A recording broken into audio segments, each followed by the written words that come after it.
And we are live on PHU Dynasty Podcast. This is episode 65.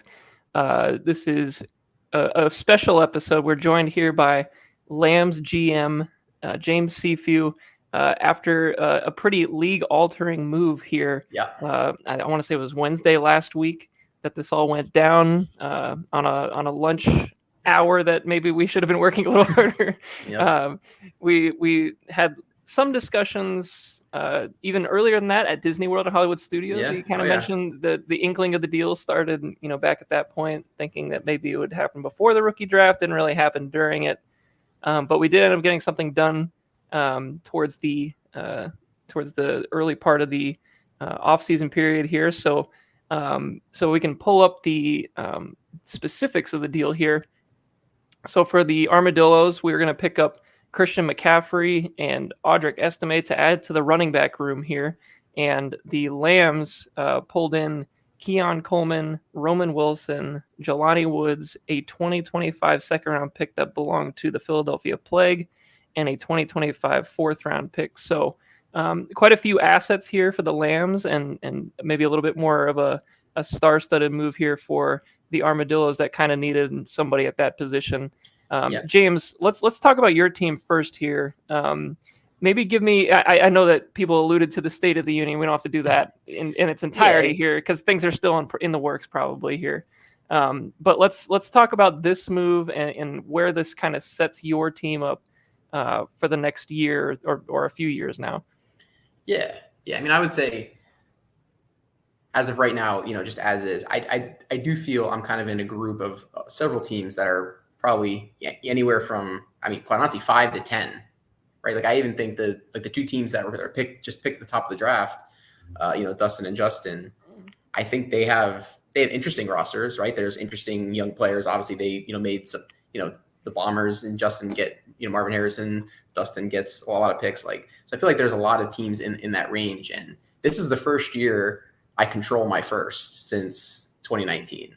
So the Rams and the Lambs, the parallels are there. Yeah, right. And again, all of this started with Christian McCaffery, right? He kind of popped earlier than my team was ready. So I've been borrowing from the future as far back as 2019, and it worked out because I won once, another time. But with a lot of this, I just these thoughts and everything. It honestly started mid-season before the playoff run.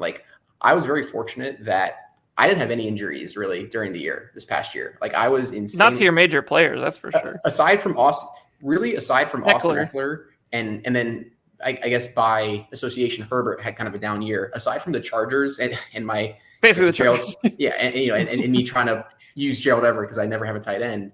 Aside from the Chargers, I got the top end season from every other player on my team, right? Mike Evans, Lamb, Cooper. Obviously, Lamb will be fine going forward. Even Etienne was the number 3 running back. Brian Robinson had some amazing games. And then it was later in the year when Brian Robinson got hurt. Even McCaffrey got hurt in the championship game. But I was even thinking around midseason last year. I kind of told myself, all right, regardless, well, I'll get to that in a second. But I didn't want to trade my 25 first last year. I had a few chances to do it. I talked with Justin about, maybe getting one of his tight ends, because he was trying to move some pieces. We couldn't work out a deal. I talked about some other things, but I really wanted to keep my first, and I made that commitment I made that commitment internally before the playoffs even started. And then obviously what happened. Get to the finals. Sean wins, deserves it. But even at that point, I felt my team slipping. It didn't go unnoticed to me that in my playoff matchup against the Cheese Fries, he had the higher projection than I did. Again, it's not a huge deal, but it was instructive of I felt where my team was going. I felt I peaked around week 8, 9, 10. And when we got to the end of the year, I was relying on DeMarcus Robinson and I didn't have a better option. Right. And that's fine. He was great, but I'm not counting on that going forward, this year. And we were just talking before this, I traded you Boyd too. That was kind of the first sign that I was going to start, looking towards the future in a way. Obviously last year, I had the position and I mapped out my roster. I didn't need Boyd to start any more games because I had all my buys passed and everything, and I didn't have any injuries. So I was able to all right, I don't need to start Boyd. And so really with all that, And I told myself the only way I'm keeping McCaffery is if I win the title, because like I have to go for a back-to-back if that's on the board. Yeah, right? You got to run it back. Yeah. Okay, that didn't happen. So, obviously, like we talked, like you said, as early as January. I talked with a few other owners about McCaffery, but I always kind of felt you and I were the best match for it because, asset wise, it made sense to me. Asset wise, and plus you just said so many different things, like like we talked about, even doing like Kincaid and 1 year late first and some other stuff. The draft board didn't necessarily fall exactly how we thought it might or wanted to. So, we kind of waited off the draft. Keon Coleman wasn't a player that I'm like I'm not gonna sit here and say like, oh, I'm absolutely in love with him, but I know he's, he has that upside, and he certainly has resale value. If I change my mind, not change, like if I want to do something else, like I'm really trying to position this as like a transition year for my team, like not necessarily tanking yet, but if the season calls for that, it gives me flexibility, right? Let's say I'm 2-4 or something because I'm getting bad points. Like I can go the other way if I want to, or hey, if I'm, like if I'm getting good luck and all that stuff, like I can keep competing for the playoff race, but like I don't have that burden and pressure, at least internally, of like, oh, like, like I got to keep up with the Joneses kind of thing. Because I felt like the past few years, I'm even after I won the other time, like, I'm trading for Amari Cooper to try and defend a title. Didn't quite work out. Last offseason, I'm trading for Etienne just so I can like get back up into the top 3 or 4 teams. I didn't want to do that for like literally a 4th consecutive year. So I said, you know what, let's try to go the other way and see where that takes us. Yeah, let's try something different. It's yeah. I mean, I understand it both. Like, for example, let's say you're 2-4, like you mentioned. You definitely could use a guy like Keon, even if he's maybe starting a little slower. He's a 20-year-old rookie. He's kind of raw. Like he's still going to have value regardless of his 6 weeks into the season. We don't know what the jury is going to be like on him yet. So, and even a guy like Wilson too. I think there's going to be a lot of movable pieces for you all the way into the trade deadline and potentially even after the season here too. So I think you have tons of flexibility now. And you still have, proven veteran guys like Mike Evans and, even Eckler could end up being pretty valuable potentially with, a split there. It may be a better fit for him now at this point in his career.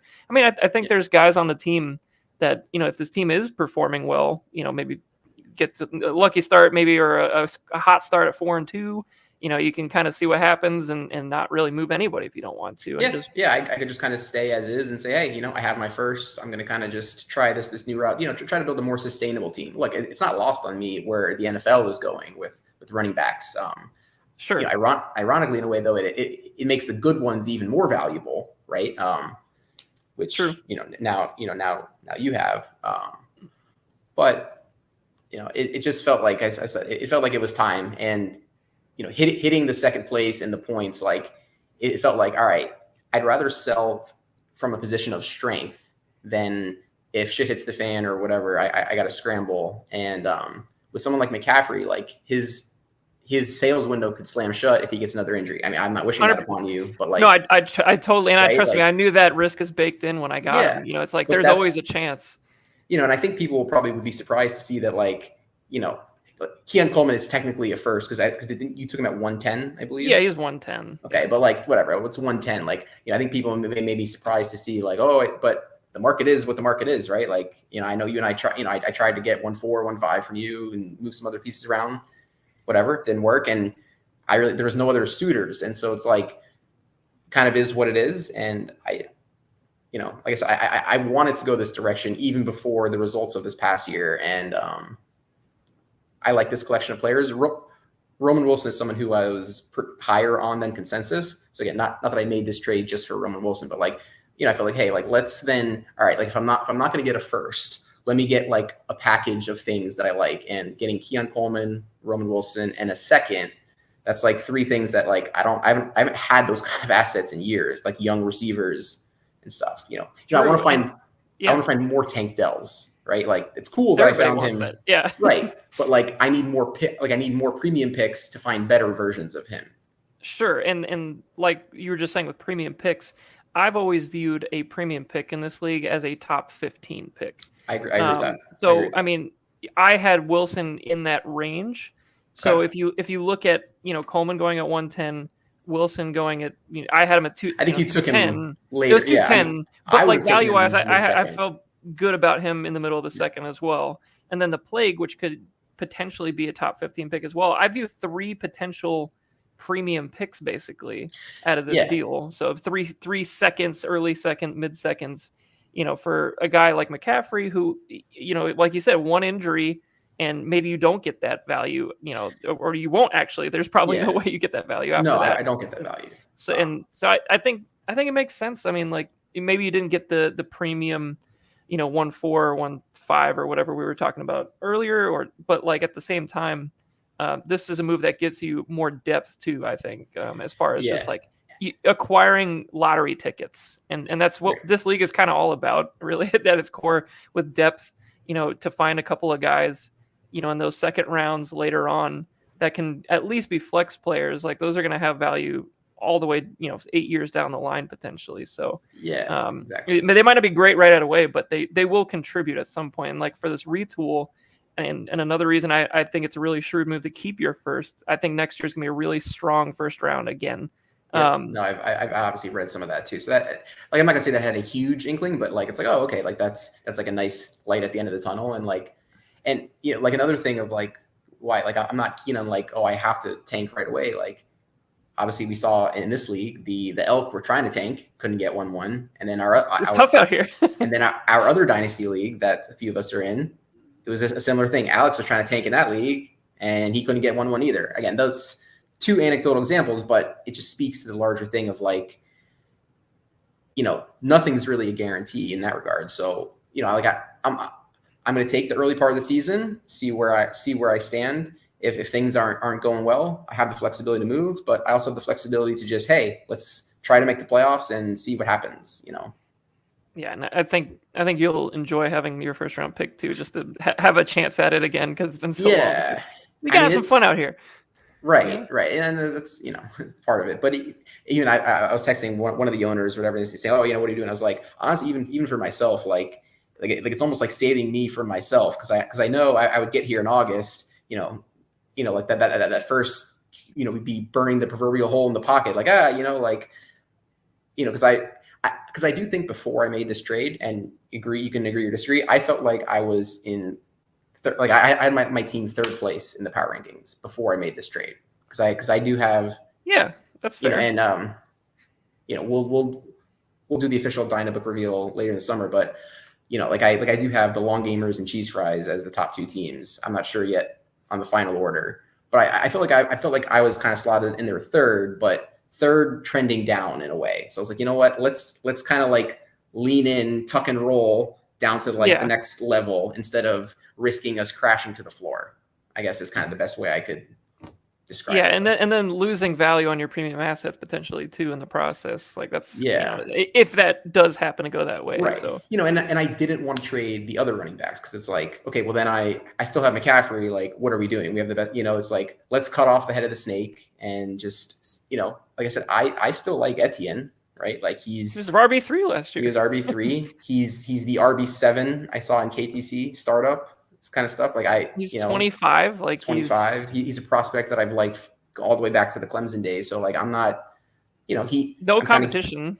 I'm kind of giving him a shot to be my RB1. Let's kind of see if he has another RB3 season. Like I might be a playoff team again if other things are, reasonably the same as last year too. So if that hits, you get a Keon Coleman breakout rookie season. You never know what could happen. I mean, anything's it's up in the air for sure. And I like the fact that we can go into the year and, for your team, and I mean, I don't want to say it's not the same old, because everybody likes being in the playoffs and winning, but it's just, it's a nice change of pace. That's all. It's like, let's see what happens. And, maybe when we get towards next year and, things are maybe trending in the wrong direction, we're talking about a top 3 pick, maybe top 4 pick, potentially. That could go a huge way in terms of rebuilding the team overall. Because I really believe this year has like a really quality top 5. I don't think it's nearly as deep in 2025 as it was this year. I don't think it will be like that. I think it's a more defensive heavy draft next year, which will probably push down some of those offensive guys from draft capital perspective. But man, those like top 5 guys I have right now are like really quality players, especially at the running back position, which is potentially a need for you, as we get into next year. But running back's a need for everybody. But speaking of running backs, we can talk about the Armadillos picking up 2 running backs that we frankly desperately needed. We did not come out of the draft with the running back stable we might have been hoping for. I don't know if this draft had it though, right? It didn't. I do agree there. I was kind of thinking, towards the end of that, basically in the Roman Wilson slot, that there might be a Marshawn Lloyd, a Jalen Wright, even a Blake Corum. I mean, I probably wasn't going to take Wright because I had Achane already, but I would probably lean more towards Corum, honestly, from just an overall like team build for me. But I was thinking of coming away with like 2 or 3 backs this year. Even in the 3rd round, I didn't really have a good shot at one either from a value perspective. And frankly, the only other guy that I really liked in that 3rd through 7th round is truly Audric Estime. He's the only one that I wanted. So to get him back in this deal feels really good for me because I think from a metric perspective and the way his analytics played out at Notre Dame, I think he's going to be a quality Sean Payton running back. We'll put it that way. That's like, I think you mentioned it on draft night. Like, oh yeah, like maybe he could be like a Chris Ivory or something. And Sean Payton drafted him. Sean Payton did not draft Javonte Williams. So like, I'm always keen on that kind of stuff. And I think Estime could have some interesting value. I didn't love having to give him up to you in the deal, but what I kind of said, you know what, I took him at 310. Like, I'm not gonna hold up a deal for 310. That's why I got the 4th and Jelani Woods. It's almost like, hey, like, like you're giving me 2 future 4ths, which Jelani Woods is barely a 4th round value, whatever. But he's a 4th. For me, he has value because I have no tight ends. But he's got upside, so it's like maybe get hit. But like I think a player like him, like I think Estime's he's got some interesting value even this year. But I guess I wasn't going to let a player like him hold up the deal. Yeah, and I think when you look at some of the other guys in that range that he went, I mean, we'll talk about it here in a little bit. Actually, maybe I'll punt this to our 3rd round discussion. But we can talk about Christian McCaffery and what he means to the Armadillos at this point because, we were not confident going into the season with Devon Achane as our number 1 running back. No, he's a quality 2. At this point, maybe even a flex guy, depending on how many carries he gets a game or whatever. But in terms of my team, I really like some of the guys now that I have in this stable. I mean, Jonathan Brooks, I really liked him in the 1st round. Yeah. I think he has a chance he might start a little slower with his injury. Right. So I wasn't going to be able to count on him early in the season. Which is the reason to get McCaffery, basically. Yeah, I mean, exactly. I like Brooks as a prospect, but that's more of like, you kind of hope that he's like your tailwind in like week 10 when it's like, all right, he's finally ready to like take over the the main job for the Panthers. Yeah. I mean, Jonathan Brooks was, frankly, I'll be completely honest, it was more of a 2025 play for me. I mean, of course, like if he can do anything this year, we'd love to have it. But, he's a 21-year-old running back. I was hoping that year 2 would kind of be that, like, the Breece Hall step, if you will, in his overall development as a player. And I just think he's a quality player overall. But then when you have guys, I have a conglomerate, if you will, of just like mid running backs. So you got like Jalen Warren, Gus Edwards, Jaleel McLaughlin. It's Kendrick Miller. Now these guys can slide down. McCaffery holds the RB1 spot for you until hopefully on your end, hopefully Jonathan Brooks is ready, and then all those other guys like, Achane's a 2, Jalen Warren's the flex. But relying on Jalen. That's where they should be, though. That's where they should be, as opposed to last year where they were my RB1 and 2. Like exactly. I was starting Gus Edwards as a every week RB1 last year, and it worked. Don't get me wrong, but like it was. I remember one game. There was a game, a matchup you and I had like week 6 or 7. Gus Edwards had his monster game, but I beat you because McCaffery had one of his monster games. So now you can get both of them. Now you can get both of them. Now they both can have his 6 touchdowns in a game. It's possible. Yeah, I mean, exactly. So I mean, like you said though, like from a depth chart perspective, when I left the draft, I was like, okay, I got to find somebody, and I called around, and then I wanted to see where those went. Didn't really go anywhere. A lot of people I feel like a lot of people feel pretty set right now with where they're at, and maybe don't want to make a ton of moves at this point after the draft. Maybe want to wait till closer to the season. I totally understand that. But then when you reached out about this potential deal, I was like, okay, this is another shot to get, a really good lottery ticket to really win the championship this year, maybe get hot and pull it off.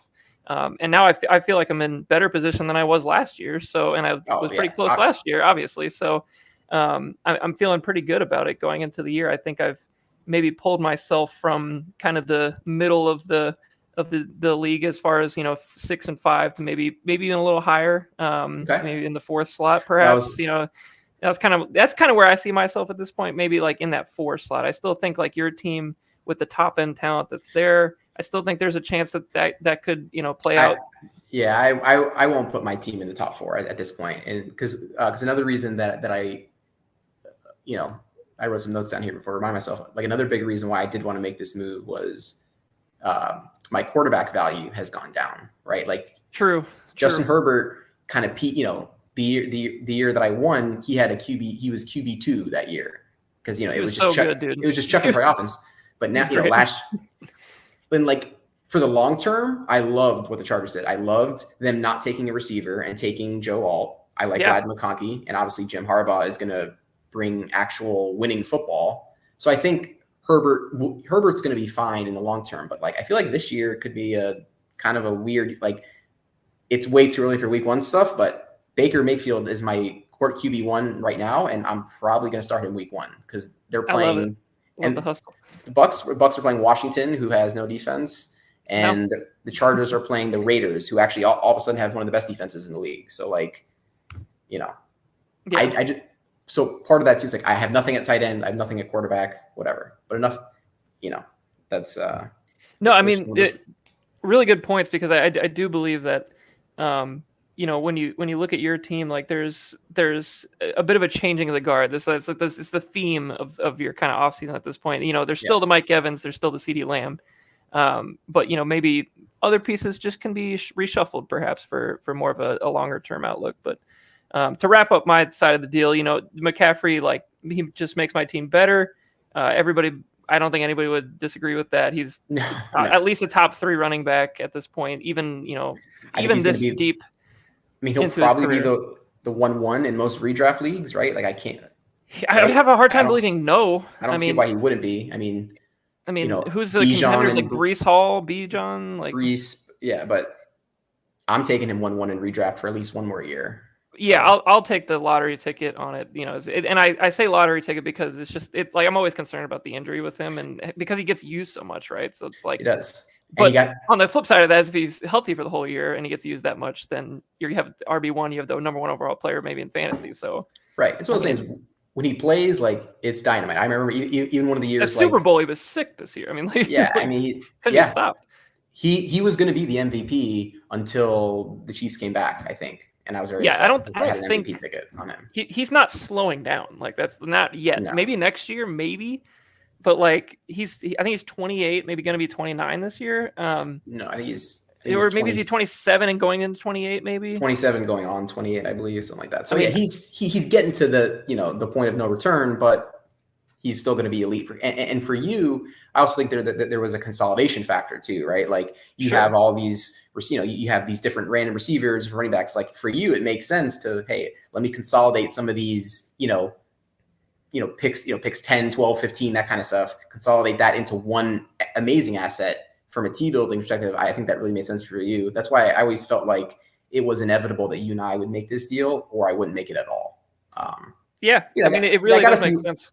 I got a few other offers that were interesting, but nothing that this is the one that obviously I like the most. So and you picked up a bunch of assets too there, and with you get Jelani Woods, you're tight end 1 maybe. So who knows? I mean, like when you put him on the trade block, that's where this all began. That's where it all began. It's funny. Jelani Woods got the Christian McCaffrey deal done.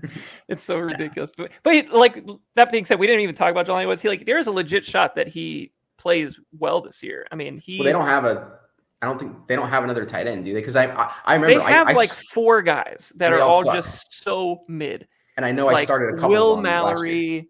I think Mo Alley Cox is gone now. Granson is whatever. I think they had one other guy that was like a whatever player. But like Woods, he was literally the #1 athletic tight end of all time from a testing perspective 2 years ago. Yeah.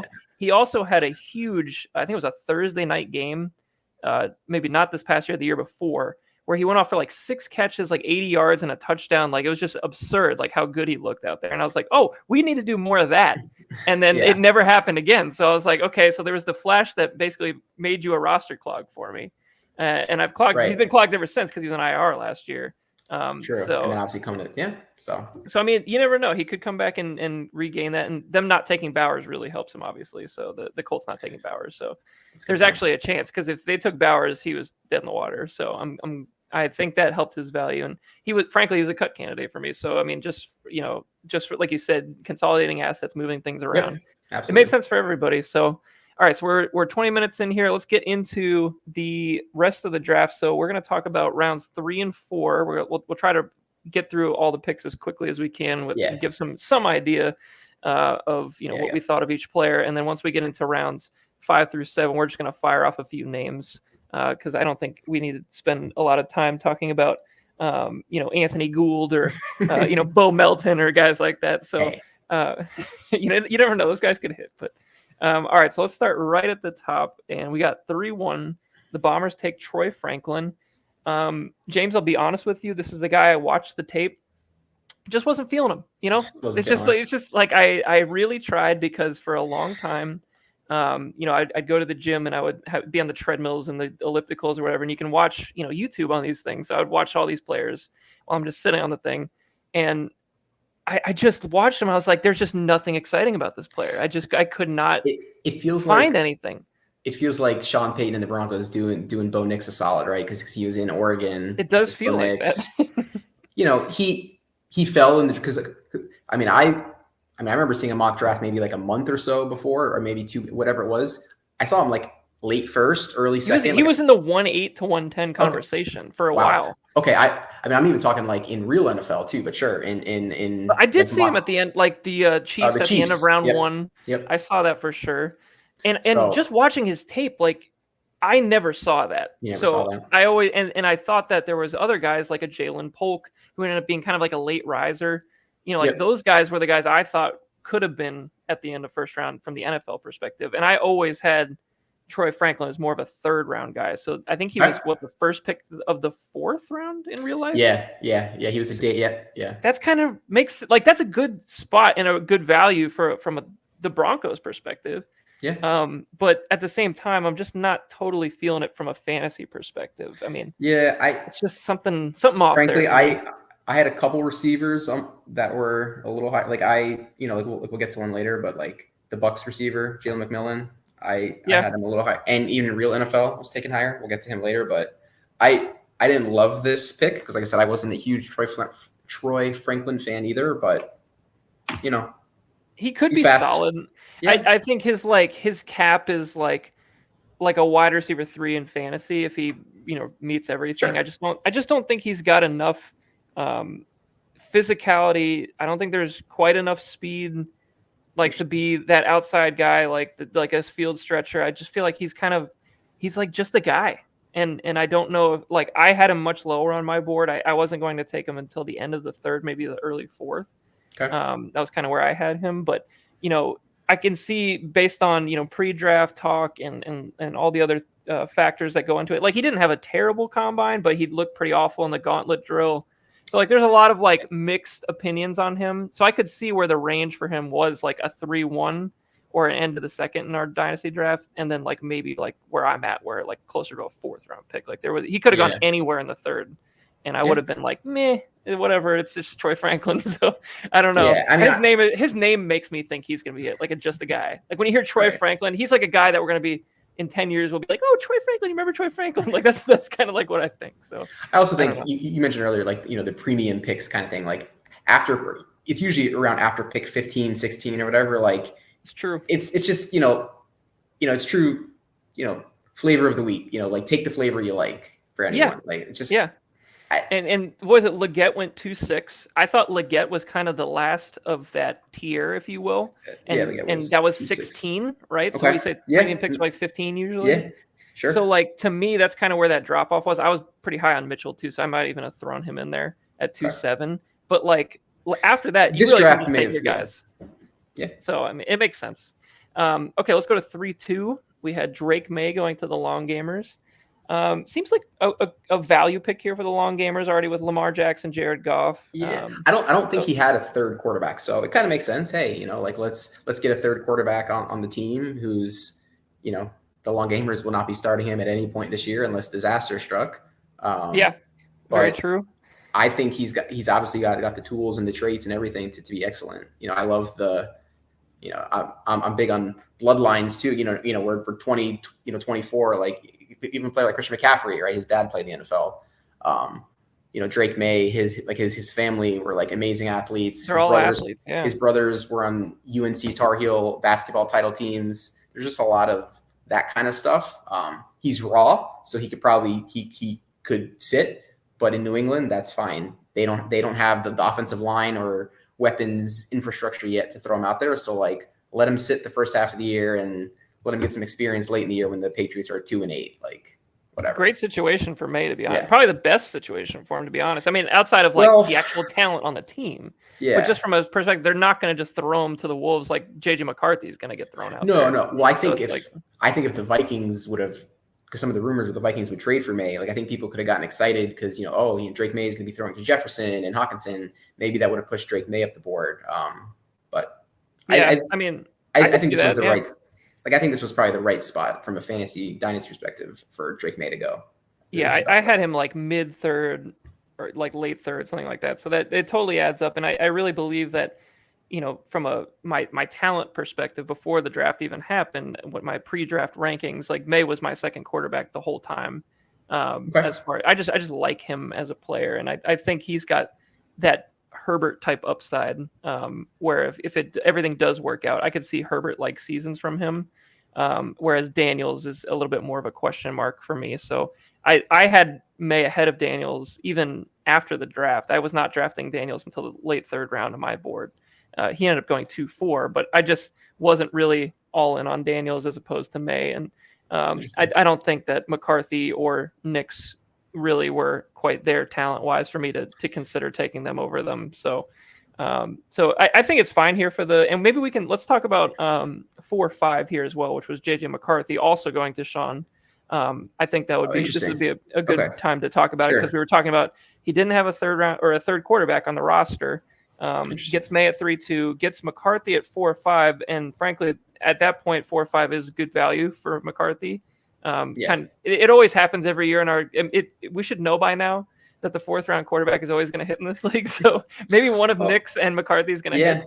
And there's such a need in our league and demand for getting the next hot running backs and receivers that it inevitably pushes the QBs down. Like I think Jaden Daniels going in the second. I think that was as much a reflection that the Battle Axes and Scavelli desperately needed something at quarterback. So they did.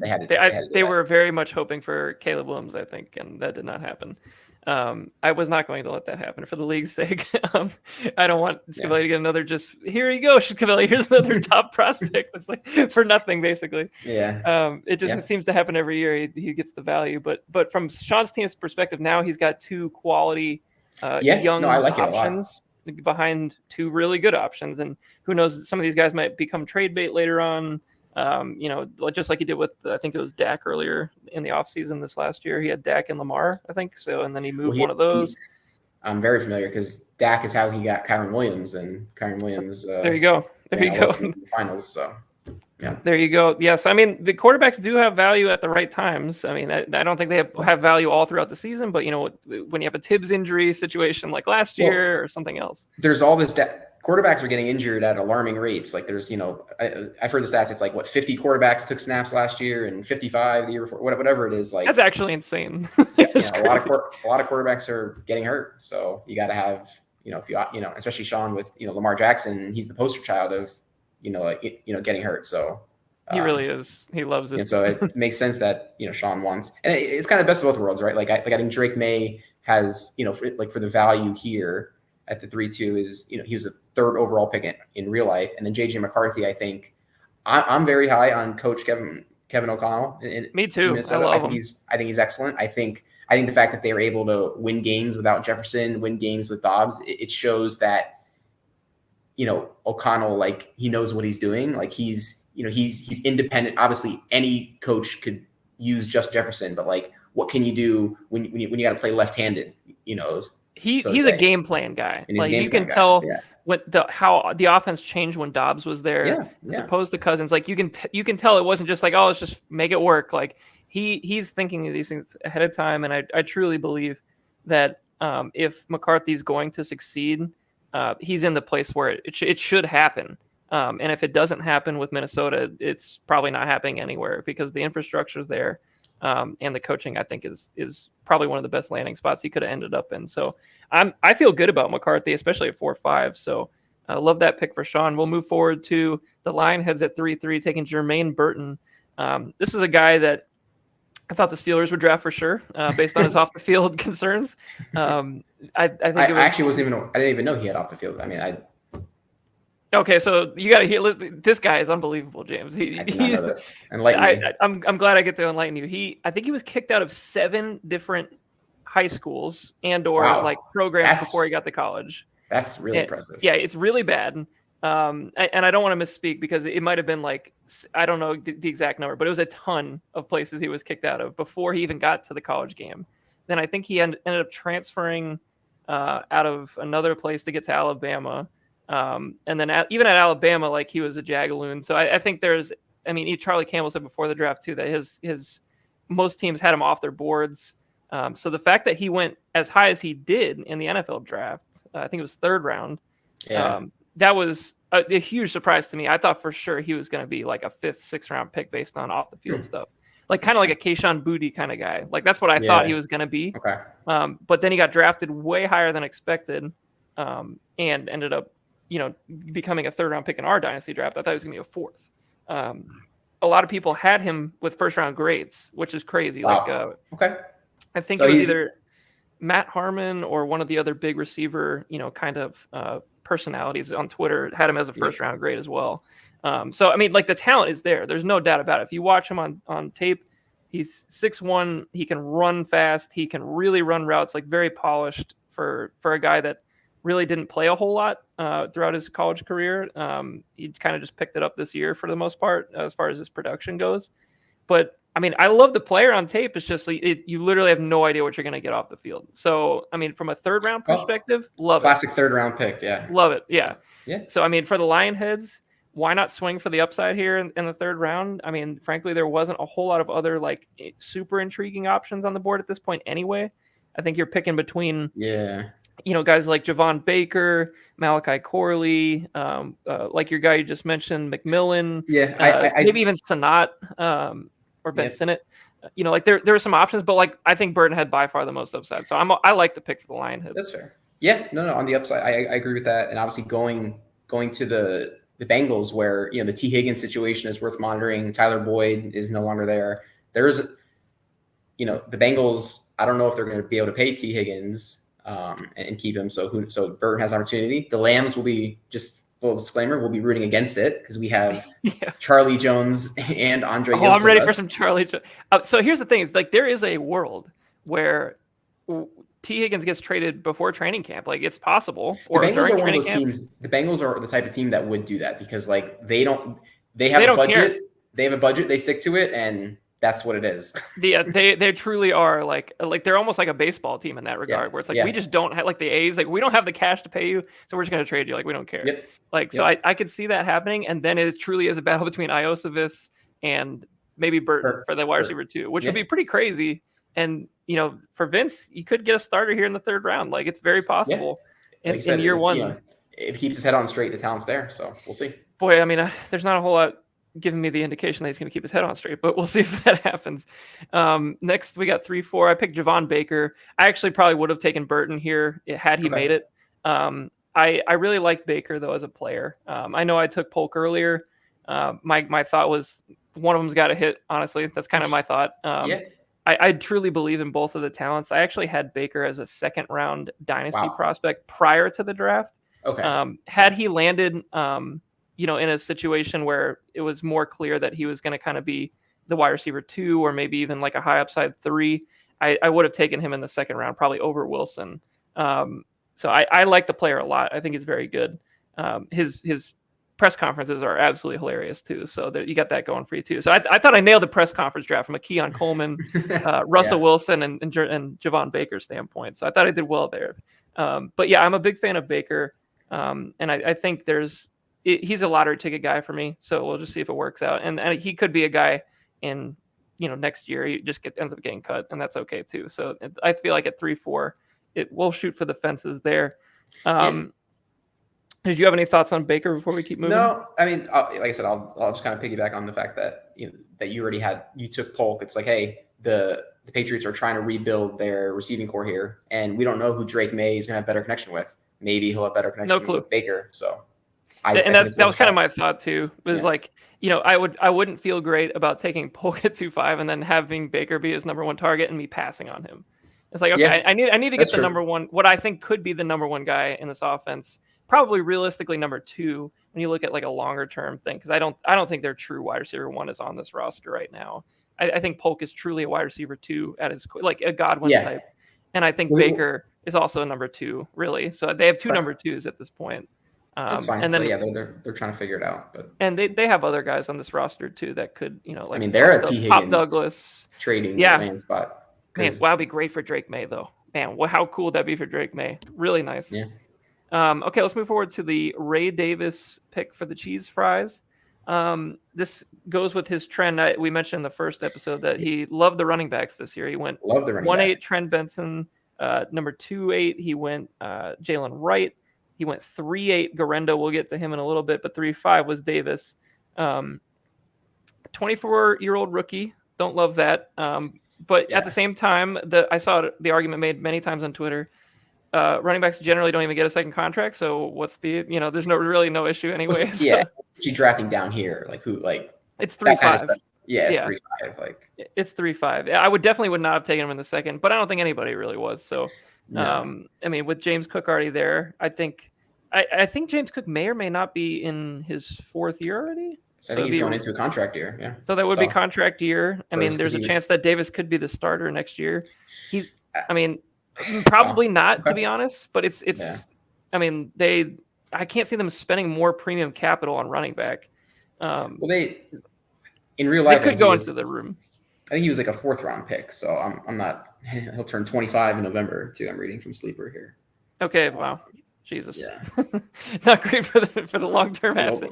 Okay, but he was a 4th round pick in real life, so that's I don't consider it. It's enough. Yeah, no, he'll, like I said, getting the top, handcuff, if you will, or because the Bills don't really have an RB2 at the moment, so Davis will get a shot. I just with a little more power too, and he's a nice compliment to Cook. So, kind of a fan of that. He was productive in college. The Bucs OC though didn't. I mean, not that Liam Cohen on the Bucs had draft say, but I'm sure they asked him. You would think they would ask him about Ray Davis, and the Bucs had a chance and took someone else who we'll get to later. Yeah, I agree. I feel like he's probably. I think if you say he's gonna be 25. Yeah. Do you trust the Bucs taking running backs though? Because they're so bad. Actually, no, I don't. There's a lot of things that I trust Jason Light on. Running back is not one of them. I mean, Rachaad White seemed to work out for now, but man, not a good track record otherwise. Let's go to the next one. We got Ben Sinnott here to the Bombers. I'm a big fan. Ben Sinnott. I don't love the value here for the Bombers, but I feel like there's still a chance that there's a tight end on the move in Baton Rouge potentially, and this could be his answer to kind of getting that secondary guy if he wants to move a Pitts or wants to move a Hawkinson. Like now the options are open for him to do that, where it's not like, okay, I traded Hawkinson, I have literally nobody else on this roster. Yeah, I think in terms of dynasty value, this is fine because he was a 2nd round pick in real life, and he really was. The Commanders, they don't have another. They have Zach Ertz, who is just going to keep the seat warm for Sinnott. He got his job wiped away by Trey Benson or Trey McBride. So it's like kind of makes sense. Some of the stuff that I was reading on Sinnott was, his blocking was very good, so he'll get on the field. I watched him at Kansas State. I thought he was good. I like Kansas State players. That's like a good program. I think that's one of those that usually produces some quality players. obviously I was hoping and praying he would fall to 310 because I would have sprinted to the podium to take him. But I got to didn't tell work you, out. if he made it past Justin, I think the only other team that you would have had to worry about was Tibbs at 3.8. Yeah, And then I mean, no, I don't think Dustin or Sean would Yeah. have taken him there. So, but again, that's yeah. it is what it is, I guess. But for Senate, as a player, I thought it was interesting he ended up in Washington too, because I viewed him as like an oversized Chris Cooley. He's got similar type of vibes. So Chris Cooley was a little smaller though. Yeah.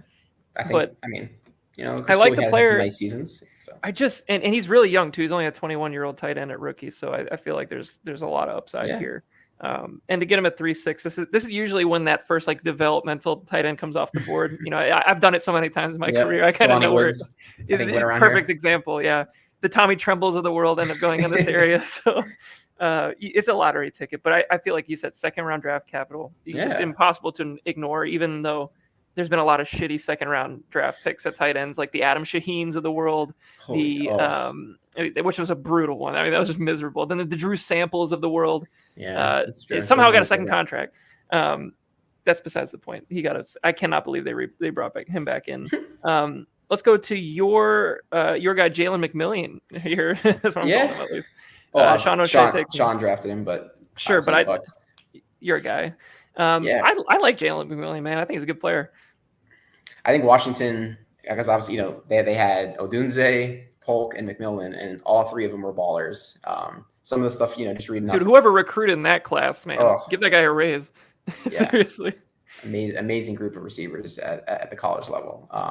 That whole offense was stacked. Offensive line was stacked. Yeah. The tight end got drafted to the Bucks, Devin Colts. That's right. I mean, they were literally Dylan Johnson was a decent running back. Like they had guys. They had a really good team. Like very, very talented. And some of the stuff I was reading on McMillan, they're like, again, this is just Bucks propaganda, but I'll repeat it here. They're like, if McMillan didn't get hurt, they thought he could have been maybe drafted over Polk because there was some talk that maybe he's better than Polk. I'm not trying to shit on your pick, but I'm curious how you would respond to that. It truly is a discussion. I mean, McMillan has way more juice. I think he's probably more of a slot guy than Polk is, but we've seen it time and time again now at this point in the NFL level. Like you can play the slot at a bigger size, at a smaller size. Like the good offensive coordinators will find a way to get you the ball if you're talented. The thing is, he's fast. He's fast. He's got solid hands. He actually can run routes. Literally every single player in that Washington offense can run a route. Like there was a crazy video I saw of them about a year. It was actually before their breakout year 2 years ago. There's a guy named Route God who's on. If you love routes like I do, this guy is the best route coach of all time. Like he coaches Deontay Johnson. He was working with Devin Tompkins. I saw the other day. So you never know if Devin Tompkins' breakout season could happen because of Route God. But he worked with the entire Washington team and put a 2-hour YouTube video of literally them just going through practice. And every single one of these guys was just like, holy shit, like how are they all this good? Like even the tight ends and the backups was like this team is stacked. And McMillan stood out as much as Odunze did to me as far as a route running perspective. And not that Odunze is known for his route running, but all those guys have seriously good upside, in my opinion. And McMillan, I think, lands in a great spot where, next year if Godwin walks, really could end up being a number 2 for us, depending on how things go with Palmer and whatever happens next year in the draft. But I feel like Palmer's more of a field stretcher, like a Devery Henderson type. But I don't see Palmer being a consistent option for the Bucks. I mean, maybe I hope I'll be proven wrong because that's better for the Bucks, but I didn't see enough from him. I think McMillan is penciled in as wide receiver 2 for the Bucks in 25. Right now, for sure. And I think he has. I don't know if for sure. I mean, the Bucks could. I think they could keep it work with Godwin and Evans and him, but even if not, Godwin and Evans are both close to 30. So McMillan is kind of the next wave, and if he hit, if it hits hard. Yeah. We're at 3.7 here, so this is kind of. I think you're just taking your guys here, and I do know that McMillan before the draft had certain draft pundits that I listened to had second round grades on him too, like 64, 60. I think he ended up going somewhere in the 80s, 90s, or something like that. really good value for the Bucks. I loved the pick when they made it. I was like, okay, this is. I mean, I think there were a couple other guys I could have considered as well if I was the Bucks, but I still think it's a good pick. So let's go to 3-8. The Cheese Fries take their fourth running back of the draft here, Isaac Guerrero. 49ers picked him. 49ers backup running backs have an interesting history. Is this another Tyrone Davis Price or? Is this Trey Sermon or whatever guy you want to throw in there as a backup running back to whoever the number one guy is at the time? Right. Guerrero is interesting though because I really believe he tested really well at the combine, right? Sorry, he did test extremely well. Yeah, if you watch him on tape, so actually Brett Coleman, if anybody out here watches Brett Coleman, loved Isaac Guerrero way before like anybody else was on him. Guerrero played in that backfield with Jawar Jordan at Louisville. I think Guerrero was a transfer out of Wisconsin, which Wisconsin running backs usually get me going. So I was interested in him after hearing that. And then you watch the tape, he can really move for his size. He is huge. He can run. He's got, to me, he's just like a more athletic version of a guy we'll talk about here in a minute with Braylon Allen. He has a lot of similarities, maybe not as big.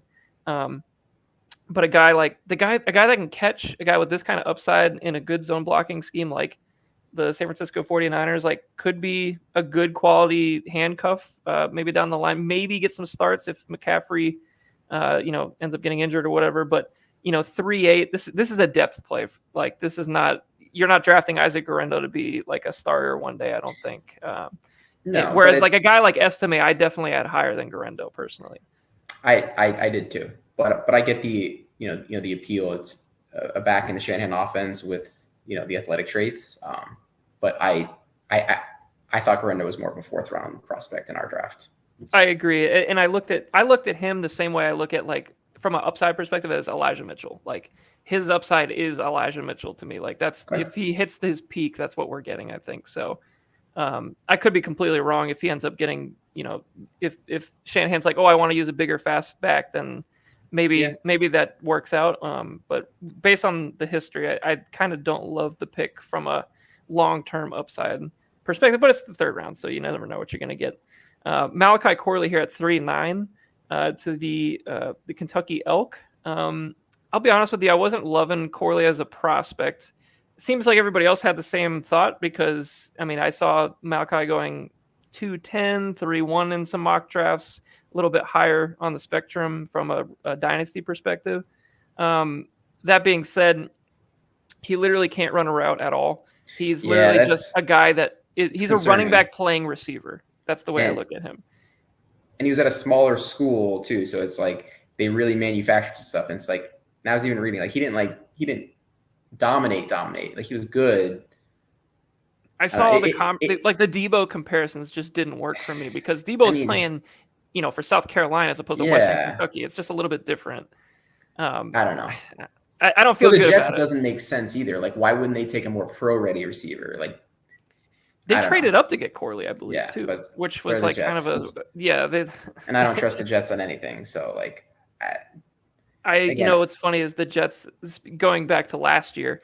There was like a video where they showed like the Jets draft room or whatever as they were making that pick for I forgot the defensive end's name that they ended up taking, but they had Mayer one spot below him on their board, Michael Mayer, and that was at 19. I was like, could you imagine if they took Michael Mayer at 19 last year?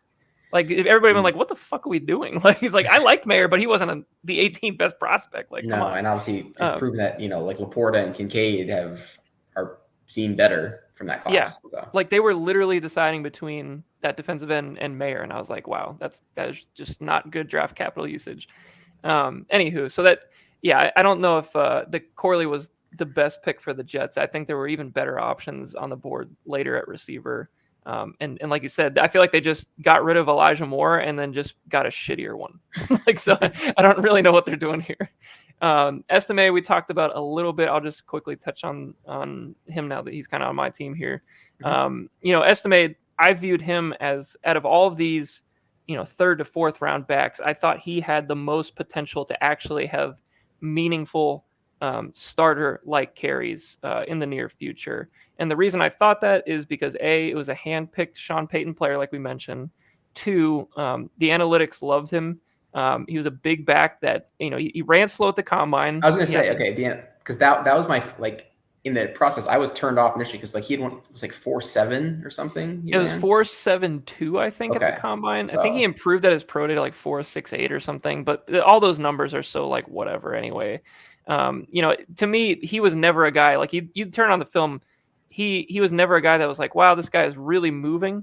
But then again, if you looked at some of his advanced metrics on miles per hour, he had like the second highest miles per hour run for any running back this past year.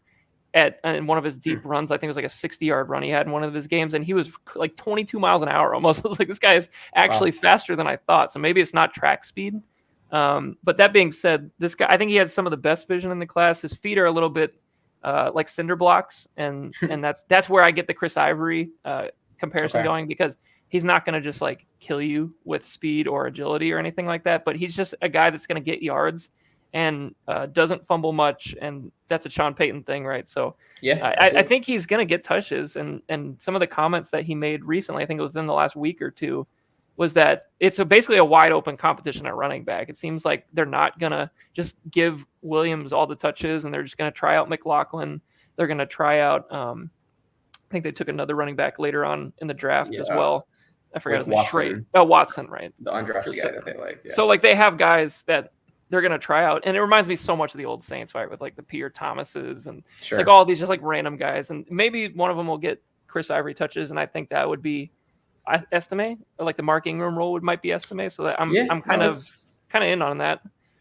It's definitely possible. Look, and he produced at Notre Dame, and he was like the focal point of their offense. So that matters to me. We'll see. Yeah. And Notre Dame always has great running back commits, and Kyron very similar, maybe Kyron Williams. Yeah, Kyron Williams ran slow, so it could be a similar type thing. The guy's jacked too. If you ever seen pictures, and the guy's huge, so you never know. 4-1, we got the Bombers taking Devontae Walker here. James, I'll be honest with you. This is a guy I loved prior to the Senior Bowl. I couldn't have been more all in on him. James, I had him like borderline first round dynasty talent because if you watch his Kent State tape, I mean, we're talking 2 years ago. Yeah. The guy looked like a superstar. I was like, oh, this is my guy. He showed up. I think he played an SEC team. It may have been Alabama. I was reading about him the other day because, And I was like, holy shit, this guy can play. He's running routes. He's catching the ball. He's high point. He's doing everything I love. And then he goes to the Senior Bowl, literally is the second coming of Marcus Valdes-Scantling. Like, he literally can't catch. He was not good at the combine and his gauntlet drills. I don't like him anymore. That being said, if there's a team that likes to use these kind of guys, the Ravens kind of works for him. So, I mean, I'm not going to shit on the pick here at 4-1 because this is a simple just upside, take your guy pick. And if he went in the second round, obviously I would have said, like, what the hell are we doing here? But, he didn't. In the fourth round, totally acceptable pick here. You mentioned, him going on the Ravens again. That stuff matters to me in our dynasty drafts, right? Like, whether you go to the Jets or the Ravens, a big difference on how I perceive your value from a dynasty fantasy perspective. And with Tez Walker here, the Ravens, Zay Flowers had a great rookie year, but he's a very different archetype of what Walker is. So there's that role is there for Walker to be that traditional X possibly. The Senior Bowl stuff is very concerning, but there's enough there that at pick 4-1, this is a good roll of the dice. I would have taken him over Malachi Corley. I would have too, and I don't like Walker, and I would have taken him over Corley because I don't like Corley either. But I feel like he fits more of like what I'm looking for because at least he can run a route and he can get deep and make a play, and like you said, be that potential X guy. Whereas like Corley, I just don't ever see anything being more than a gadget guy. So there is some upside here, and I do not believe in Rashad Bateman. So I forgot he existed. They re-signed him. I was like, I don't even know why. Like, I don't understand. He's whatever. He's the ultimate, just the guy. Next, let's go to Bucky Irving, another great. Bucks. I mean, is there a more poetic thing than Scavelli taking a Bucks running back named Bucky Irving? I mean, it's too good. No, the only way I think if TJ Tampa had been drafted by Dallas, or I'm sorry, by the Tampa Bay Bucks, I'm pretty sure Scavelli would have drafted him here. Just because the opportunity was there to have a guy that has a number Tampa 2. potentially on his jersey. That would have Wow. been crazy. You'd have to steal it from Kyle Trask, though, I think. But yeah, I don't care about him. But anywho, Bucky Irving. I think I may have mentioned this earlier, but I really compared him to a Duke Johnson type. I think he will get you the yards you want on those. If a 2nd and 4, he's going to get you the 4. If you need like 5 yards, he's going to get you the 5 yards. I just don't think he's going to be a game breaker. And I don't think he's as good in the backfield as his, because when you see a guy that his size, you're like, oh, this is going to be a good scat back player, right? Like, it's going to be, a good 3rd down back. I don't really think he's that. I think he's a 1st and 2nd down runner at his core. He's just really small. That being said, he hits every hole. He might have the best vision in the entire class. Well, that's honestly one of the criticisms of Rachaad White is he doesn't hit the hole hard sometimes, and his vision can be suspect. So maybe the Bucs, work Bucky Irving in. I don't know, but he had a lot of good analytical profiles of like missed tackles and stuff. I was reading on the Bucs, so that's good and exciting. But yeah, as far as like the pure speed and the crazy agility, maybe doesn't fully show up, but. I think this was a good pick for the Bucs and for the Battle Axes. I was doing some, like some of the early Dynabook stuff where I'm evaluating rosters. Like the Battle Axes needed, like a young running back to. They really do. Add to the stable. So. And he has a chance to get carries this year. I mean, there's no other competition at that RB. I mean, Sean Tucker, I guess. I mean, no. Is he a factor for you? Because he's not for me. I mean, I don't care. He's not. Yeah. So I mean, like I think Irving, like you said, the analytics were really good on him from a missed tackle standpoint, and I think out of all the running backs, maybe like Blake Corum is the only other one that I like to hit the hole, get you 4 yards, and then make a guy miss. I think Bucky Irving actually is the 2nd best in the class at that. Maybe even Brooks is in that conversation too. But I really thought Irving is a quality running back that just if he was like the size of Jalen Wright or something like that, he would have been way higher up on boards. It's just he was just small, and he might not be able to hold up at the NFL level, but he's a good player. And I think for Scavelli at 4-2 to get a guy that has any chance at getting touches, sure, why not, right? This is just like his poker strategy. Sure, why not? Sure, so 4-3, we got the Lionheads taking what I believe is a pretty damn good value here at 4-3 for Jatavion Sanders. I mean, this is a guy that goes into a tight end room that frankly sucks. Tommy Tremble's ass. Ian Thomas might be the worst starting tight end in the history of football. Is he even a good blocker? I think that's why he is. He's a good blocker. That's probably why he got paid. Yeah.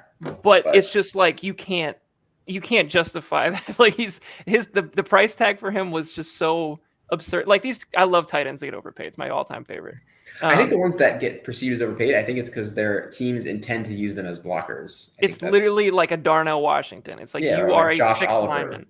I just personally hate those guys because it's like you're telling the other team, hey, we will be running the football because we are not throwing the ball to this guy. It's basically taking a player out of your offense almost. Like it's kind of, to me, it's too big of a tell. But like good teams can make it work. And the problem is the Panthers are not a good team. So I don't really love it for them. But I do like a Washington for a guy like the Steelers. Like it kind of makes sense for their type of team. So, but anywho, getting back to Sanders, I mean, I think a lot of people pre-draft would have said this is the 2nd best tight end in the draft over Sinnott. I was moderately surprised when Sinnott was the 2nd one because everything I was reading was that Sanders would go 2nd. And Sanders ended up going in the 4th round, which is very surprising. Yeah. Because there was some talk about him going 32 at one point. I mean, I saw early mock drafts him going to the Chiefs, and I was like, what the fuck is this? Like, I'm a little bit lower on him in terms of like to me, if you put him in last year's class, like he would have been below Musgrave. He would have been below some of those guys. I think there's some things that he needs to work on with his game, specifically in the route running side of things. And I just don't think he creates as much separation maybe as like everybody's like, oh, he's this big time athlete. I just don't quite see that. But I think he'll be a very solid tight end. I think he reminds me of another. Here's a great tight end for you, James. Lance Kendricks. Do you remember Lance Kendricks? He gives me a lot of those vibes. And I think he was a 2nd round pick in the NFL draft. He was. I mean, so he kind of gave me like those. Like he's not anything special to me, but he could very well be like a solid, Jake Ferguson type or something like that, where it's like, okay, this is pretty nice. Might be able to get a top 10 season out of him or something like that. Good pick here for the Lionheads at 4-3. We can talk about McCaffery's brother here for the Yeah. Battle Axes. I got to be honest with you, James. I didn't love a lot of the things I saw from him tape-wise or even at the Senior Bowl. But he was a third-round draft pick, which surprised me and I think a lot of other people. And he goes to the Washington Commanders, who don't have a whole lot of depth in this receiving core. I mean, it's kind of just Dotson and McLaurin, and then like De'Ami Brown. Like he's probably a shoe-in for the third guy in this offense. And McCaffery, because he went to Rice, and, I know I watched him play against USF because they're in the same conference. Yeah, he looked good watching him there. I think he'll be a solid slot player. Again, I go back to the bloodline stuff. I think he'll stick around in the league. I don't know if he'll ever be in NFL wise or dynasty wise. I don't know if he'll probably flirt more with wide receiver 3 kind of stuff. I doubt he's ever like a main option, but I think he's got the potential to be in the mix. And I like for what the Battle Axes and Scalise did here, pairing Daniels with McCaffery, both because that's what happened in real life, and then the Battle Axes are like, hey, let's give it a shot here. So it could be a nice stack if it works out, and you never know. There's been guys like McCaffery before, Cooper Kupp type guys. There are these kind of guys out there that have the technicality and have the ability. They just kind of maybe don't have the athleticism. They fall down a little bit. You never know. Could be a similar player. We talked about JJ McCarthy at 4-5, so we'll skip ahead to Bo Nix to the Battle Axes at 4-6. They took Daniels at 2-4. Frankly, this team just needed quarterbacks. Yeah, They just needed more bodies. Just more bodies. More bodies. I mean, Nix, I still think there's an outside chance that Nix can be a guy. Like, I don't truly believe that, maybe, but like there's a route to him becoming a fantasy relevant asset. I can see it. Yeah, I think he's perfect for Sean Payton because he'll distribute the ball. Sean Payton wants that Surgeon General precision offense. He didn't like Russell Wilson holding the ball and doing his crazy stuff. So I think Bo Nix will be good for that regard. I don't know if he's that special anywhere. I don't think so. A lot of his passes in Oregon, whereas it's that cheeky stuff behind the line to Troy Franklin and Bucky Irving. Pac-12 plays no defense, so I'm not completely sold. And again, he sucked at Auburn too. He was bad at Auburn. He was very bad. And then through our Bucs lens, Eric, when the Bucs lost to the Colts, we were 4-7. I thought the playoffs were done.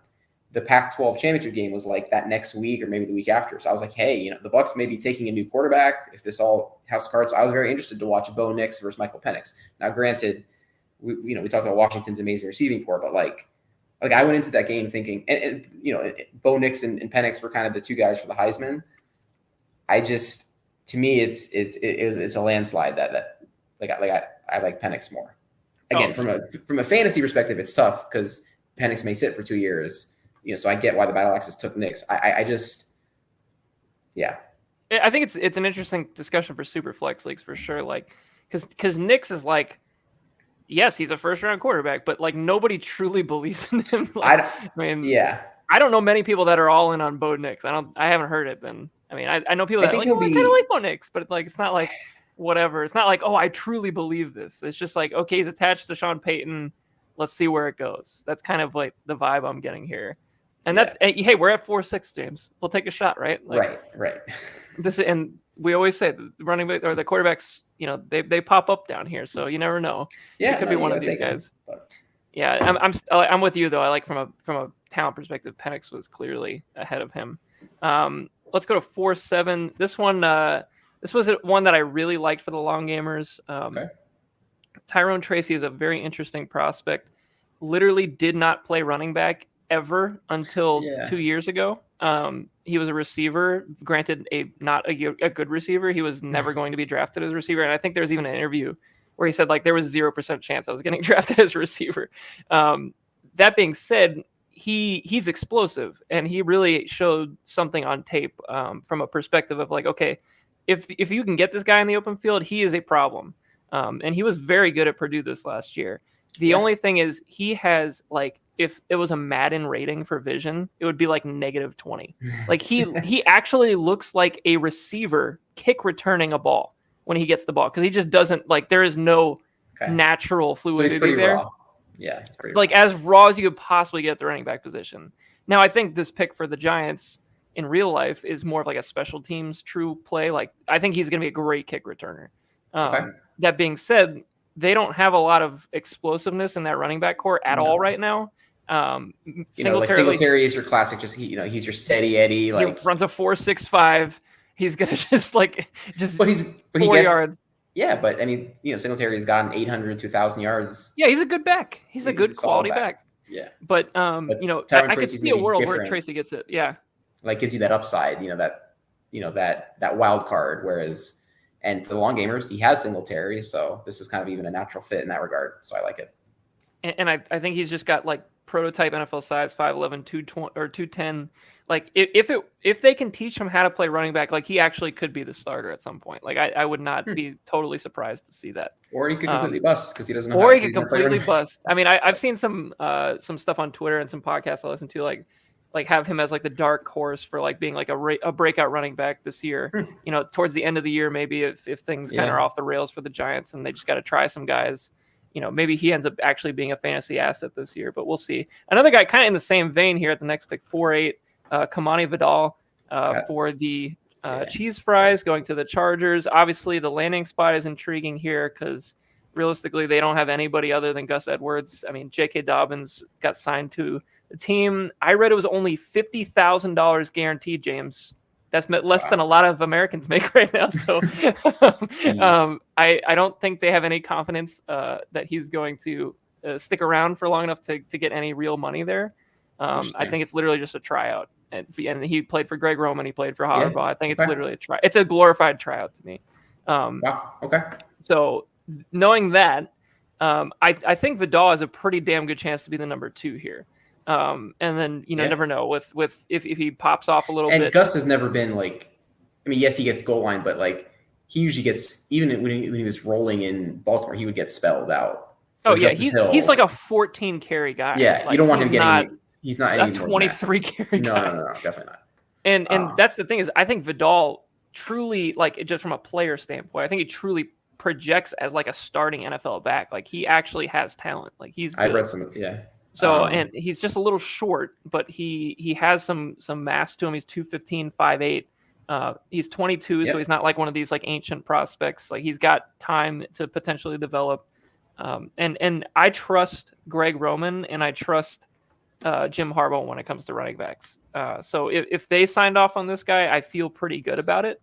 And like you said, Gus Edwards he's not a complete bell cow. Like I know that they said, I think they even said it. They're like, oh yeah, Gus Edwards is our bell cow. It's like, we don't believe you. It's like, please, come on guys. Like who are you fooling here?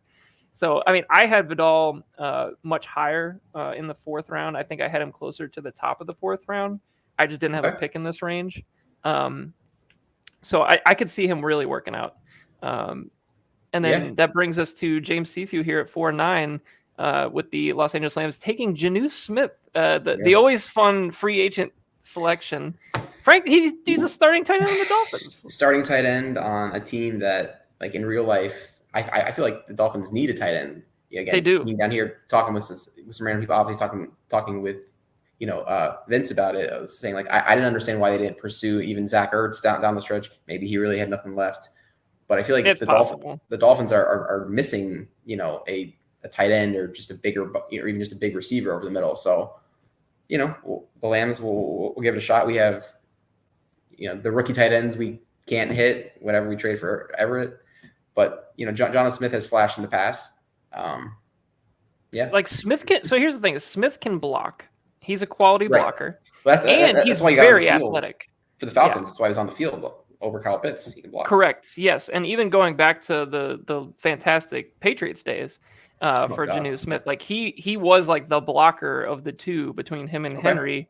That being said, like Jonnu Smith is uber athletic. Like he is very talented. To me. He's immediately the guy over Durham Smythe. He does everything that Durham Smythe does, but better, and he's more athletic. So, like, I feel like now this could even potentially open up McDaniel's playbook to getting the tight end more involved, because before it was just, Gesicki, who couldn't block anything, and his receiver. Then they went to Smythe, who couldn't basically get open because he's too slow, but he's a great blocker. So meet somewhere in the middle, And I actually think Janu Smith is like a perfect fit here. And I actually feel good about him as a fantasy player. Like he's going to get catches.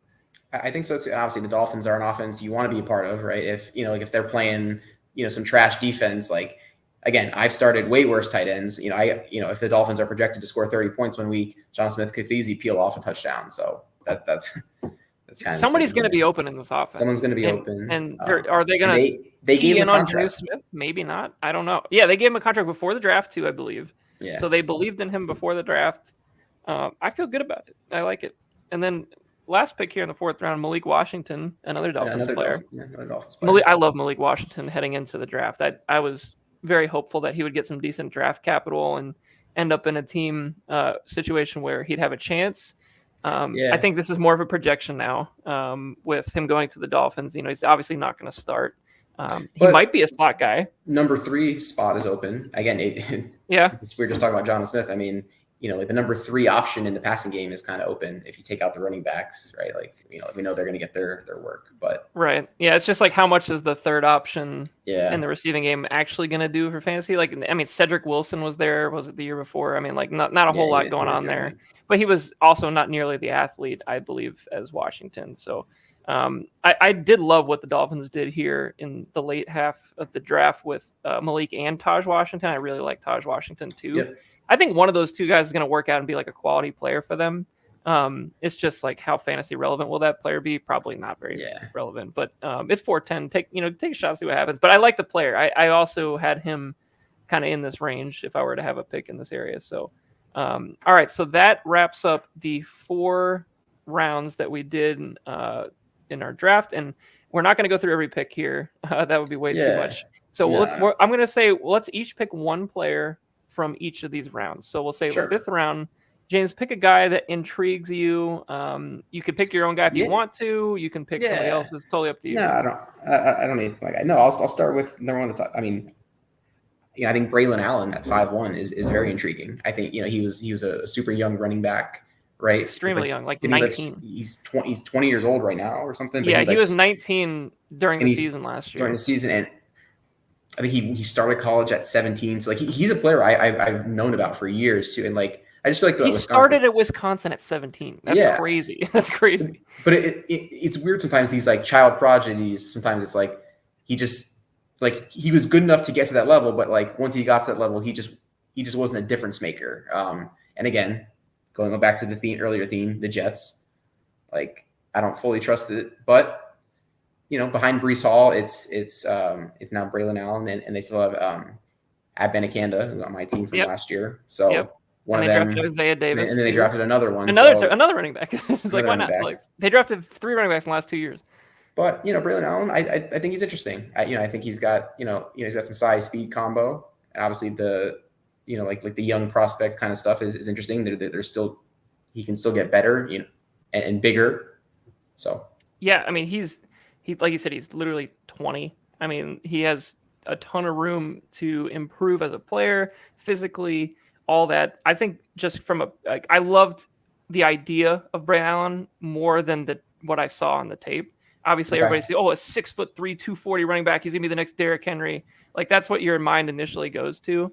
The biggest factor in him that I just could not ignore was the fact that Wisconsin, for the first 2 years he was there, was a very ground and pound, just power NFL. Let's just pound it down your throat. LA Chargers, Michigan type offense. So let's just run the ball straight ahead. And he was very good in those offenses, like very good, 6 yards a carry, quality running back. Then they changed it up this past year. Wisconsin turned into more of this like air raid type thing going on. Everything was out of shotgun.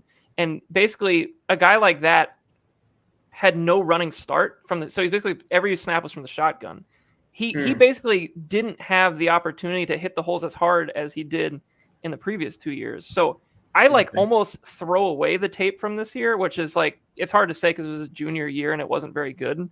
But if you look back 1 or 2 years from the actual offense that he should be in, which is basically the Jets offense at this point, I really think he was meant to be a 3rd round NFL draft pick at its very core, kind of in the mold of like a like a Derrick Henry type, where it's like you don't want to give this guy a shotgun snap, but you do want to get him ahead of steam. Right.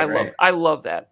Okay. So I think there's upside here if they can get him used similar to the way he was his first couple of years, and then build some confidence back up, because I think he lost all of his confidence last year. Like running in that offense, it just didn't work. Nothing worked for the Wisconsin offense last year. So interesting. I still have some hope for him. And if he had ended up in a better situation, I would have felt pretty good about drafting him at the end of the third, early fourth round. The landing spot kills him here, because I just don't see a path for him to be a starter with Hall there. But, he could end up being a quality spell guy or goal line guy down the line. You never know. My guy for this first round was going to be Allen, because I had a lot to say about him. Number 2, I have a couple of guys to choose from. I'm going to pick Brendan Rice here. I'm going to pick your guy, I think. Ooh, okay. So I'm Jerry Rice's son. Bloodlines. You got it. From a bloodline perspective, it doesn't get any better, James. So I from 5'9" perspective, I was thinking about taking him at 5'7". Chose to go with the running back just for the lottery ticket at running back with Dylan Lobby. But I think Rice has a real chance to actually like play meaningful snaps this year. Like I can see a world where, it's Josh Palmer on one side, maybe Ladd, out there as well. And then if it's a competition between him and Quentin Johnston, I don't know anything about Quentin Johnston right now. I've watched a lot of Quentin Johnston, James. I don't love it. So, if it's a competition where you got a hardworking, gritty guy like Brendan Rice versus a guy that was a first round draft pick resting on his laurels, Quentin Johnston, I'm just saying there's a chance that he actually like becomes a starter in the next couple of years and it actually works out. Like, I mean, you might not have that time to wait for him to do that here at 5'9", the late draft pick, but if you have the roster spots, like there's not a lot of guys I like more. Yeah. I've cleaned up my roster. Right? I'm not over the limit, and I don't play, obviously if he sucks in camp or preseason, I'd consider picking some, but sure. But I plan on holding him throughout the summer. I think he's a great hold for the summer for sure. Like I'd love to see how he does once we get towards the middle of preseason training camp, see like what he's doing, because he's a gamer. He's just like one of those guys like you watch on tape. He's not a big time separator, but man, dude, the guy just makes plays. And then the bloodline, the work ethic's going to be there. He's a 7th round pick, chips on the shoulder. So I like the pick for the Chargers, and I definitely like it here at 5'9", because I would have taken him higher, all things considered. It's just the fact the 7th round draft capital sucks. And like nobody likes that. I had him more of as like a 5th round NFL prospect, so he went later than I thought. James, give me a 6th round guy that you're interested in. Yeah. I got a couple here. Okay, I'll do another free agent tight end, one that I dropped, Daniel Bellinger by Alex Morales. Okay, I think Bellinger's somebody that I've always been interested in. I think I took him. He's been on both of our teams. He has been. I traded him to you for Sterling Shepard. Great. Wow, that's a great nothing trade. That's a great nothing trade. Those are my favorites. Those are just absolutely no value. Darren Waller's talking about retiring and has kind of gone off the deep end. So there's an open spot for a Giants tight end. You could do worse at pick 6'4" than getting a potential starter. And very true. The Muskrats and Alex need those kind of guys. So I think this was a solid pick. I think there's a chance. I started Daniel Bellinger a game last year, and I was very happy because he got 30 yards. That was what Lamb's tight ends were doing. And Bellinger, I cut him, I believe, late in the year, but yeah, he's still interesting to me. He's still young. We both rostered him for a reason. Like there is some talent there. Yeah. And going back to the year he was drafted in the training camps and whatnot, like he was getting some buzz. He definitely has the size. He's 6'6", 255. He can run. He actually like looked good. Like he passed the eye test on the field when he did play with Waller before. So like I like the player, and he's going to have opportunity. I definitely like taking Bellinger more than Theo Johnson, who also went in the 6th round of our draft. Theo Johnson is literally just big and fast and can't play football. Yeah. But Bellinger's kind of the opposite. So I feel like, a team like the Giants with Daboll as the coach, they're going to shade more towards Bellinger, I think. And I'm a fan of the player. So, 6'4", take a shot, see what happens. I'm going to go with 6'2", as Eric All to the Cincinnati Bengals. I had Eric All number 2 on my board for tight ends, which is crazy. You're a sick bastard, Eric. I You had him ahead of Sinnott? I had him ahead of Sinnott, Wow. and I had him ahead of Sanders. So Okay. I had no intention. I had no Wow. intention of taking either one, to be honest with you, with my tight end situation. I was like, there's no way I could justify another tight end at this point. But I was like, if he had fell to me at 6'7", I probably would have just thrown him in there just for the shit of it. Because I want him to develop. I want to see what it does around the the top guys, like of course, like you got to see how it works. But so Eric All is an interesting story. This guy, he literally cannot stay healthy, James. He is literally Irv Smith from an injury perspective. He cannot stay healthy. That being said, when he plays, he is extremely talented. He can block his ass off. He's extremely athletic. He went to an Iowa program, and all of the analytics say, if you look at everything there, he should be the next George Kittle. Wow. So I'm just saying, like, analytic wise, he checks all the boxes. Yeah. So Iowa tight end. Why didn't I take him? So I mean, I was gonna say, like, he's a perfect fit for a team that needs a tight end, basically. Yeah. So of course I'm not that team. But I think he is a good pass catcher and he can block. And I truly believe that if he can stay healthy, this guy will succeed. He's basically, I think he was a high 4th or maybe a 5th round draft pick, 115. So I guess that'll be a 4th. And he's only going to a room with Mike Gesicki ahead of him and Tanner Hudson. So like there's absolutely neither one of those guys can block anything, which is the reason they re-signed Drew Sample. So I have no doubt that he's more talented than 3 of those guys out of the 4. Wow. Maybe not Gesicki from a receiving standpoint. Tanner Hudson can catch, but he actually can catch. He can catch, but he absolutely cannot block. I think if you're going for a lottery ticket, a tight end in this draft, this is the guy. So all right. So we'll see if Dustin can even hold him long enough. When the Elk are forced to cut him because his roster has 45 players, I'll be there. I think this is a great Lambs prospect for the future. I think you sold me. Yeah, I mean, go back and just watch the limited film that there is on him, and you'll be like, okay, kind of, it looks like Noah Fant. He looks like these guys. Like, he looks like these other Iowa tight ends that were just like good pass catchers that had some blocking chops too. So I think he's a really cool prospect. And, I was hoping that there was an outside chance I'd be able to find a way to get him on my roster. There's no way with the current situation. But all right, let's get to the last round here, and then we'll cut it off for the night. I've got a couple of guys here in the 7th. Who's your guy? Well, Frank Gore. Oh, Eric, yeah, the bloodlines.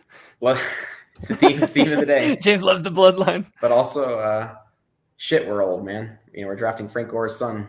And, it is crazy. The fact that we're drafting Jerry Rice's, Frank Gore's, Antoine Winfield's kids in the Bucs right now. Like, it's wild right now. It's wild. But no, I mean, because Frank Gore's on Buffalo, neither of us were too excited about Ray Davis. Is there a world where Frank Gore is just better than Ray Davis?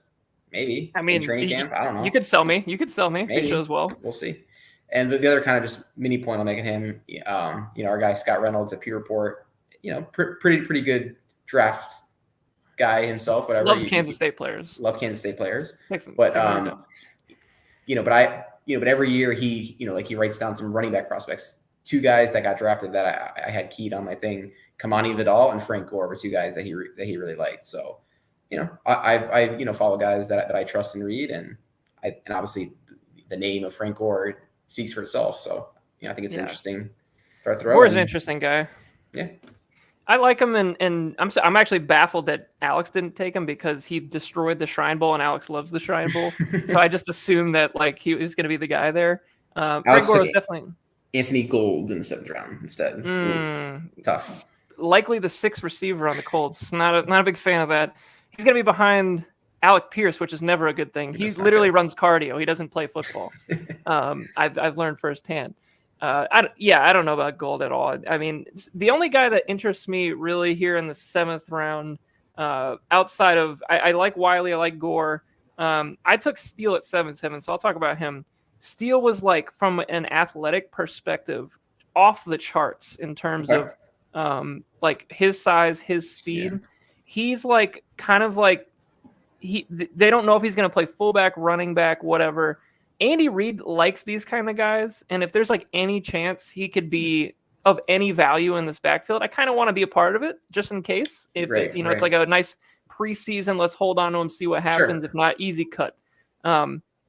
But from an athletic standpoint, like he gives me a lot of like Kyle Juszczyk vibes, like really could be used in multiple different ways. You could hand him the ball, you could throw it to him, he can block. So like I feel like this is a guy like Andy Reid could find a way to get on the field. And there's not a whole lot of other talent in that Chiefs backfield at this point, to be honest with you. I feel like it's pretty much just Pacheco. I mean, they brought Clyde back, so I mean, whatever you want to make of that. I mean, Deneric Prince I don't think he's on the team. I don't know who else they got at this point, but I think Steele has a chance to like have a decent chance at a role here. So I'll go with him. I think at that point that James, we're an hour and a half right on the mark. So I think we'll cut it here. That's a lot of rookie talk. And we did plenty of rookie talk with Vince last week. So I think we're rookied out for a little while. I did my first and second round draft grades on the Discord the other day. I'll probably throw in rounds 3 and 4 for historical purposes and player comps and whatnot, just so we can go back and look at it later on. I always appreciate reading them. So but that's good. So I'm glad some people are reading them for sure. And then we're going to come back. We got lots of off-season content coming forward. We got all the team reviews to get to. Dynabook obviously will be come out later on down the line. We'll see what kind of fun stuff we get to bet on this year. And yeah, we got a lot of stuff. I mean, unfortunately, it's the dead time of year for actual football. But now we're getting OTAs fired up, so we get to see some. This guy's in the best shape of his life stuff. Like those are my. I love those. So we'll get to see what preseason and off-season superstars end up popping up, because last year it was Puka Nacua. I didn't listen, James, and I was wrong. I should have listened. Yeah. I did not get that one right. Alex, you got that one right. So I'll give it anywhere. So they literally show up out of nowhere. So all right, we'll cut it off there. Thanks for watching, and we'll see you next time.